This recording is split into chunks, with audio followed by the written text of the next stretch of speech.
yang ke-71 dan 72 dari nama-nama Allah yang baik, Asmaul Husna, Al-Muqaddim, Al-Muakhir.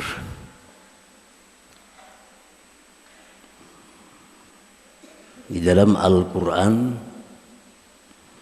tidak jelas disebut dua nama ini, tetapi dalam hadis-hadis banyak disebut Al-Muqaddim, Al-Muakhir.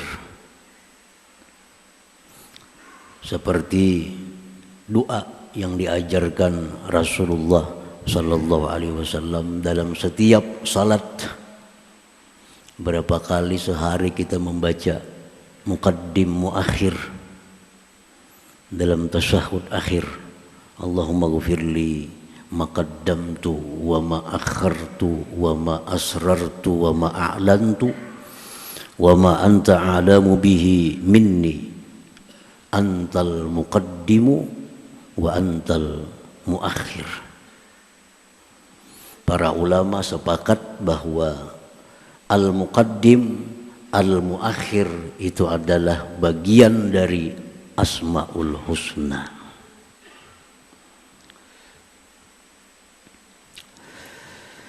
Huwallazi yuqaddimu ba'dal asya wa yuakhiru ba'daha imma bizzat kataqdimil asbab alal musabbabat wa imma bisyarab kataqdimil mursalin ala ummatihim wa taqdimil ilmi alal amal wa taqdimi ba'dil ummah alal ba'd wa imma bihima kataqdimil walid alal walad warrajul 'alal mar'ah. Artinya al-muqaddim, al-muakhir itu dialah yang mendahulukan sebagian sesuatu dan mengemudiankan sebagiannya. Ada sebagian makhluknya yang didahulukan, ada sebagian yang didudiakan. Nah, muqaddim yang maha mendahulukan, muakhir yang maha mengemudiankan, mendudiakan, mentakhirkan.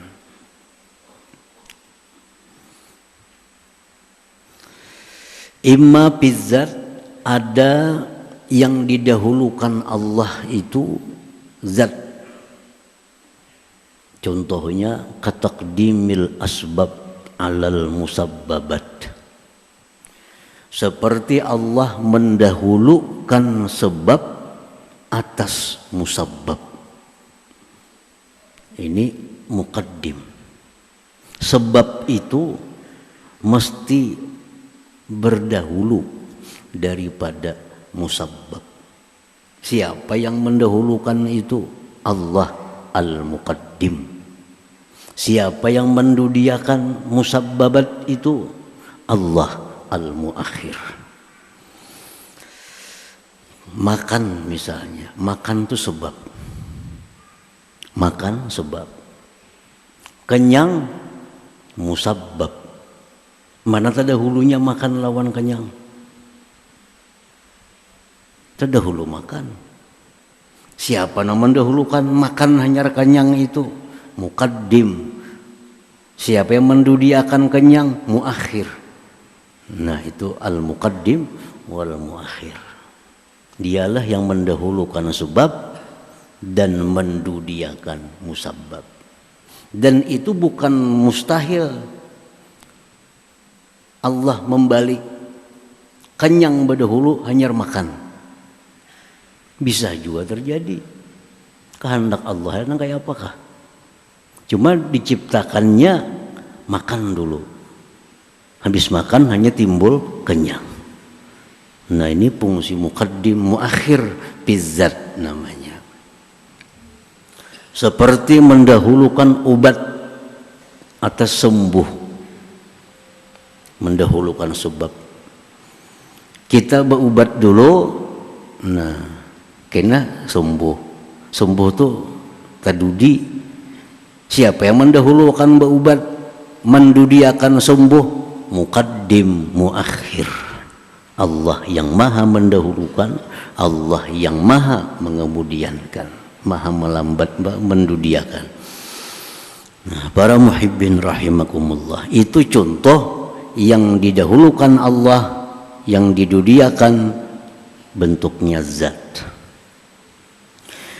Wa imma bisyarab, ada kalanya Allah mendahulukan sesuatu, mendudiakan sesuatu pada kemuliaan. Kemuliaan bukan zatnya. Contohnya kataqdimil mursalin ala ummatihim. Seperti Allah mendahulukan kemuliaan para rasul atas umatnya. Mendahulukan kemuliaan para rasul terhadap umatnya. Mana mulianya rasul lawan umatnya? Lebih dulu mana mulianya? Lebih dulu mulia rasul. Rasul dulu dimuliakan oleh Allah, baru kemudian umatnya. Bukan lahirnya. Banyak saja umat rasul yang tuha pada rasul. Tapi kemuliaannya tentu rasul lebih dulu mulia daripada umatnya. Nah, itu contoh Allah mendahulukan kemuliaan rasul atas kemuliaan umatnya. Wa kataqdimil ilmi 'alal amal, seperti Allah mendahulukan ilmu atas amal. Ilmu itu didahulukan oleh Allah, baru kemudian amal. Nah, muqaddim muakhir. Allah maha mendahulukan, maha mendudiakan. Ilmu mesti berdahulu. Kalau orang kada punya ilmu, beramal sia-sia amalnya. Sia-sia, kada sah amalnya. Wa kullu man bighairi ilmin ya'malu a'maluhu mardudatun la tuqbalu. Tiap-tiap orang beramal tanpa ilmu, maka amalnya ditolak, tidak diterima. Ilmu dulu, hanya amal. Nah, siapa yang mendulukan ilmu ini hanya amal? Muqaddim muakhir, ini urusannya. Nama Allah al-muqaddim wal muakhir. Jadi kayak apa aja kita beramal, kalau kada punya ilmu dahulu, amal kada sah. Walaupun tepat, walaupun kada salah, tapi kada punya berilmu. Contohnya, ini sembahyang masuk kah sudah zuhur belum kah? Kada tahu lagi. Nah, masukkah sembahyang waktunya zuhur belum? Kada ada ilmunya lagi, kada ada ketahu. Lalunya sembahyang zuhur, padahal belum tahu lagi masuk kadanya waktu zuhur. Sembahyang zuhur, tontong sembahyang zuhur hanya tahu jam 2 hari sudah. Berarti sudah masuk zuhur. Nah, sah kada sembahyang zuhurnya? Kada sah. Kenapa? Karena ini kada berilmu. Kada berilmu. Jadi sebelum sembahyang zuhur itu dia mesti punya ilmu dulu. Zuhur sudah masuk waktunya. Jadi kada kawa tarawahan beribadah itu. Ini masuk ke zuhur nih kadakah? Dah untung-untungan. Kada kawa untung-untungan. Jadi harus ada kepastian, pengetahuan bahwa ini waktu zuhur sudah masuk. Baik melalui matahari kita lihat, melalui azan di mana-mana, atau melalui jam yang terpercaya. Nah, sudah ada ilmu bahwa zuhur masuk, hanya amal sembahyang. Jadi mesti berdahulu ilmu itu daripada amal. Siapa yang mendahulukan ilmu, yang mendudiakan amal, Allah al-muqaddim al-muakhir. Nah, para muhibbin rahimakumullah,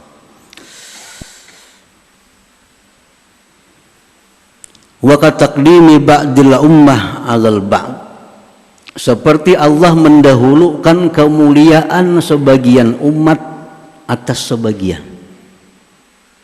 Ini umat Nabi kita ini ada yang lebih dulu dimuliakan Allah, ada yang belakangan mulia. Nah, Sayyidina Abu Bakar Siddiq radhiyallahu anhu, ini Allah dahulukan kemuliaannya dari umat Nabi kita yang lainnya.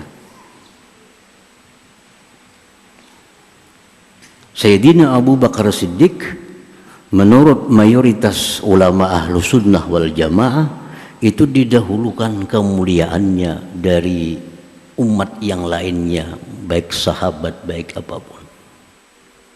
Itu memang dari Allah. Allah yang mendahulukan kemuliaan Sayyidina Abu Bakar daripada yang lainnya. Allah mendahulukan kemuliaan sahabat Nabi dari generasi tabi'in, dari generasi tabi'it tabi'in sampai generasi berikutnya. Artinya masa apa yang dahulu dimuliakan oleh Allah? Masa sahabat. Masa sahabat itu masa yang mulia karena mereka berjumpa langsung dengan Rasulullah sallallahu alaihi wasallam. Nah, kemudian baru Allah muliakan masa tabi'in. Tabi'in orang-orang yang berguru, berjumpa dengan para sahabat Rasulullah sallallahu alaihi wasallam. Baru Allah muliakan lagi masa tabi'it tabi'in, orang-orang yang berguru kepada orang yang berguru dengan sahabat Rasulullah sallallahu alaihi wasallam. Nah, jadi perkara yang ini lebih dulu mulia, ini nomor 2, ini nomor 3, itu muqaddim al-muakhir ini. Inilah fungsinya nama Allah al-muqaddim wal muakhir. Nah, para muhibbin rahimakumullah. Wa imma fihima, dan ada kalanya keduanya Allah mendahulukan zatnya, mendahulukan kemuliaannya daripada yang lain. Contohnya kal walid alal walad, seperti orang tua dengan anak. Tadahulu orang tua pada anak zatnya. Mula anak dahulu pada kawitan ada. Orang tua dulu. Kemuliaannya pang mulia orang tua daripada anak. Nah, jadi ini Allah mendahulukan kemuliaan dan zatnya daripada anak. Wa kataqdimir rijal 'alan nisa, seperti Allah mendahulukan zatnya, mendahulukan kemuliaannya laki-laki atas perempuan. Mana terdahulunya laki-laki dengan perempuan? Terdahulu laki-laki. Nabi Adam dulu dicipta oleh Allah Subhanahu wa taala. Lalu diambil dari tulang rusuk Adam, diciptakan Hawa.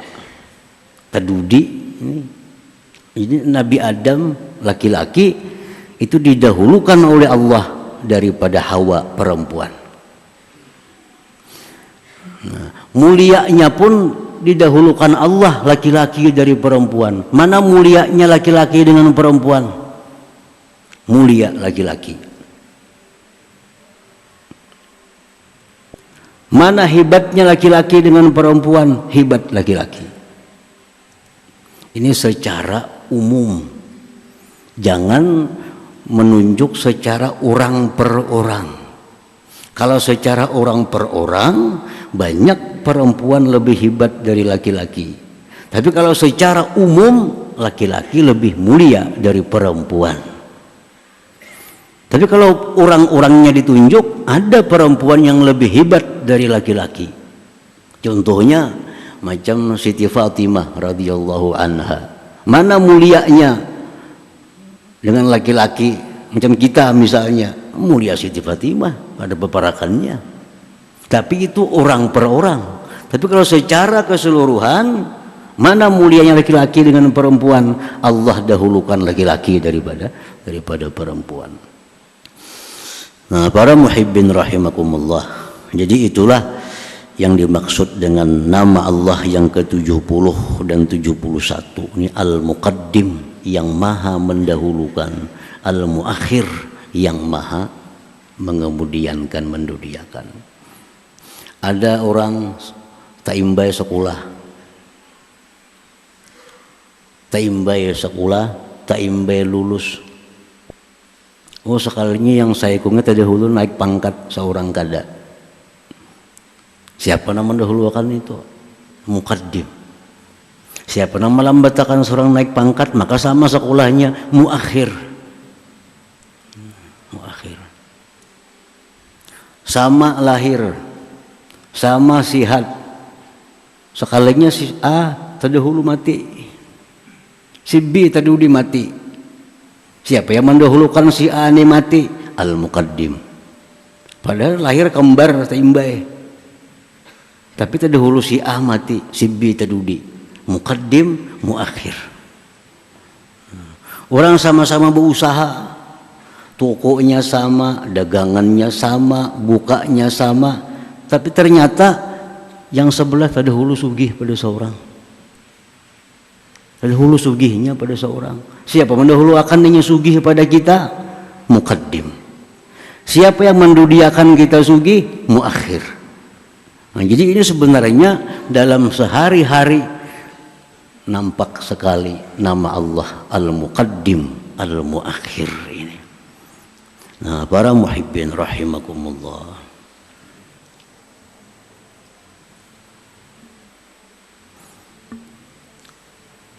Makanya Nabi kita selalu mengingatkan kita jangan lupa sembahyang di tasyahud akhir itu baca doa tadi.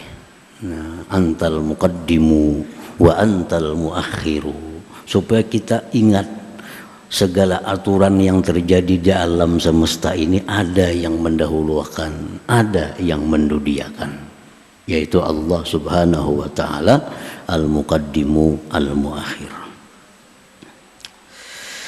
La muqaddima lima akhir wa la muakhira lima qaddam illallahul muqaddimul muakhir. Tidak ada yang bisa mendahulukan sesuatu yang Allah dudiakan.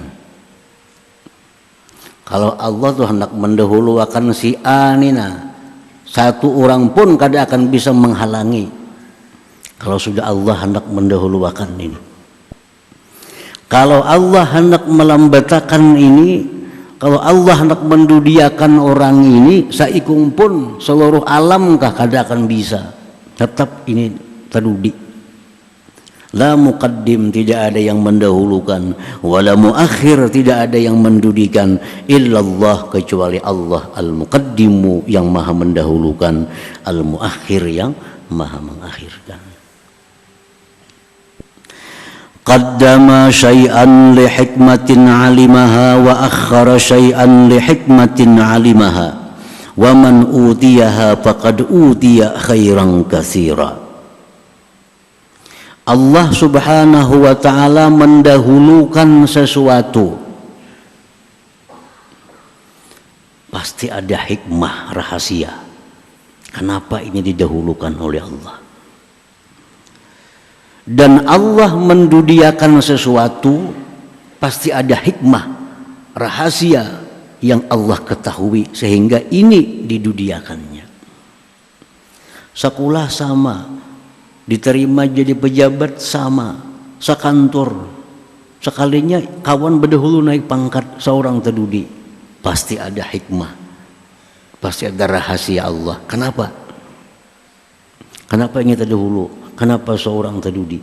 Pasti ada rahasianya. Karena Allah tidak akan mendahulukan seseorang atau sesuatu, mendudiakan seseorang atau sesuatu tanpa ada makna, tanpa ada hikmah. Tidak ada sesuatu pun yang sia-sia dari perbuatan Allah Subhanahu wa ta'ala. Rabbana ma khalaqta hadza batila subhanaka. Tidak ada sesuatu yang tidak punya hikmah, tidak ada sesuatu yang tidak punya arti dari apa yang dikerjakan oleh Allah Subhanahu wa ta'ala. Jadi bila Allah mendahulukan sesuatu, mendahulukan seseorang, mendudiakan seseorang, mendudiakan sesuatu, ada tuh hikmahnya. Nah, siapa-siapa yang diberitahu oleh Allah hikmahnya itu, faqad utiya khairan katsira, dia sungguh diberikan kebaikan yang banyak. Kalau ini diberitahu oleh Allah hikmahnya, oh pantas saya si anu terdahulu pada seorang, walaupun sama-sama asalnya, sekalinya hikmahnya ini. Nah, tahu hikmahnya itu kita dapat kebaikan yang banyak, dapat keberuntungan, dapat kebahagiaan macam-macam. Kalau kita diberi Allah hikmahnya, rahasianya itu, maka dapat keberuntungan, dapat kebaikan khairan katsira. Walhasil kita wajib meyakini bahwa Allah tidak mendahulukan sesuatu, tidak mendudiakan sesuatu, melainkan ada hikmah di dalamnya. Dalam Al-Quran banyak sekali contoh-contoh kalimat-kalimat yang ini didahulukan oleh Allah, yang ini didudiakan. Ada hikmah di dalamnya. Dan banyak di antara ulama-ulama yang diberi Allah hikmahnya itu. Contohnya dalam Al-Quran, Allah Subhanahu wa ta'ala berfirman, "Was-sariqu was-sariqatu faqta'u aydiyahuma."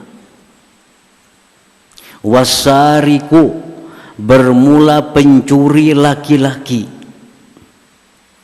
Was-sariqatu, pencuri perempuan. Potong tangan keduanya. Kenapa Allah mendahulukan pencuri laki-laki? Pencuri perempuan berikutnya.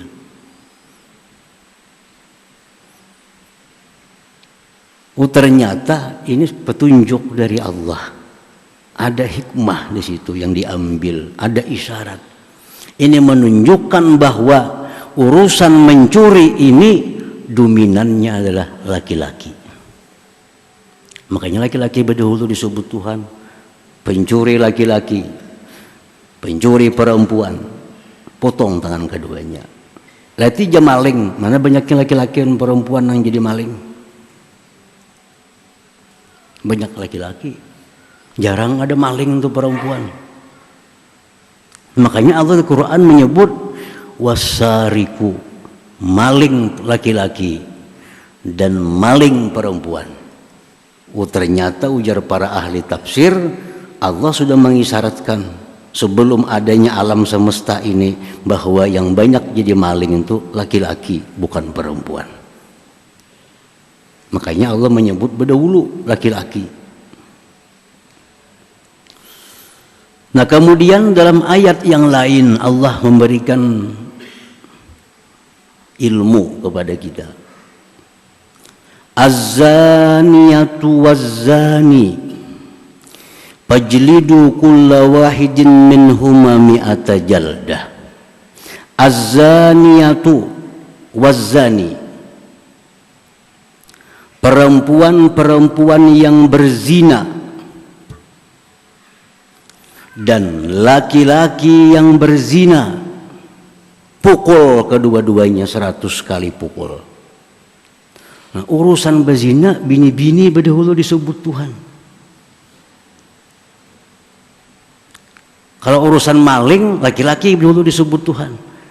Kalau urusan berzina, kenapa terbalik? Az-zaniyatu, perempuan-perempuan yang berzina dan laki-laki yang berzina. Ternyata jar para ulama yang banyak melakukan zina itu adalah perempuan dibanding laki-laki. Dan yang dominan dalam perkara zina ini adalah perempuan. Laki-laki itu jarang mengundang zina, jarang. Tapi kalau bini-bini banyak yang mengundang perzinahan. Melalui pakaiannya, melalui perhiasannya, melalui tutur katanya, banyak perempuan yang mengundang zina kepada laki-laki.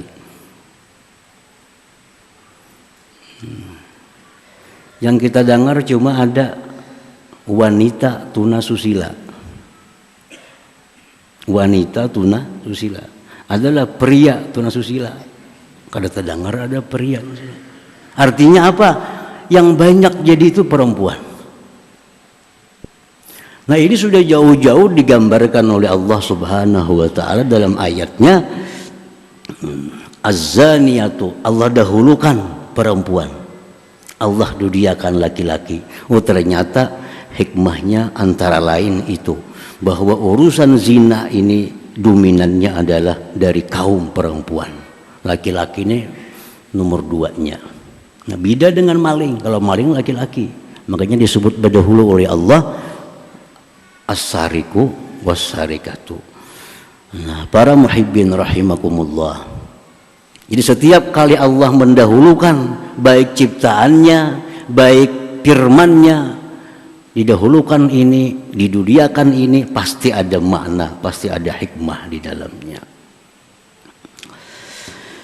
Firman Allah Subhanahu wa taala lagi, wa ja'ala lakumus sam'a wal basara wal afidah. Ini Quran juga.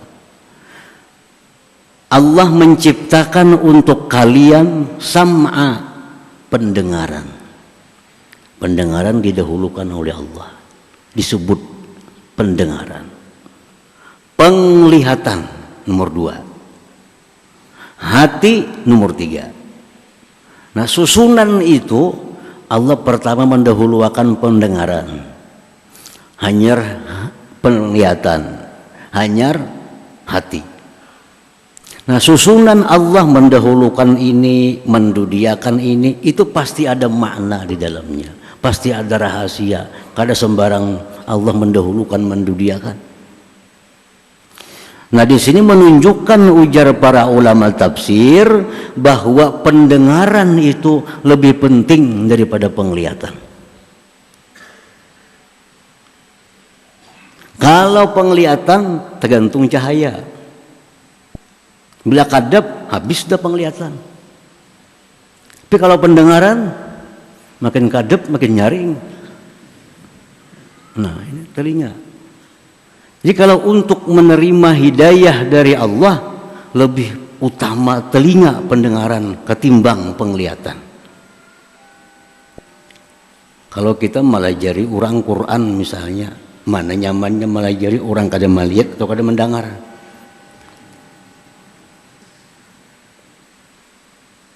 Melajari apakah? Bacaan melajari Bismillahirrahmanirrahim. Saya kung kada melihat, saya kung kada mendengar. Mana lakasnya bisa kira-kira? Lakas nang mendengar ini dilajari. Nah, itu makanya Allah dahulukan ja'ala lakumus sam'a, Allah ciptakan bagi kalian pendengaran. Karena pendengaran ini lebih mulia dari penglihatan. Dari penglihatan. Penglihatan terbatas dengan cahaya, terbatas dengan arah. Kita di belakang melihatlah, kada melihat. Tapi kawan bersuara belakang mendengarlah, mendengar. Berarti hebat telinga. Hebat telinga. Makanya Allah dahulukan sam'a wal basara, hanyar penglihatan. Wal afidah, hati pendudian. Kenapa? Karena samuan itu gugurnya ke hati. Apa yang kita lihat tersimpan di hati, apa yang kita dengar masuk ke dalam hati. Makanya didudiakan oleh Allah, ja'ala lakumus sam'a, pendengaran, penglihatan, afidah, dan hati.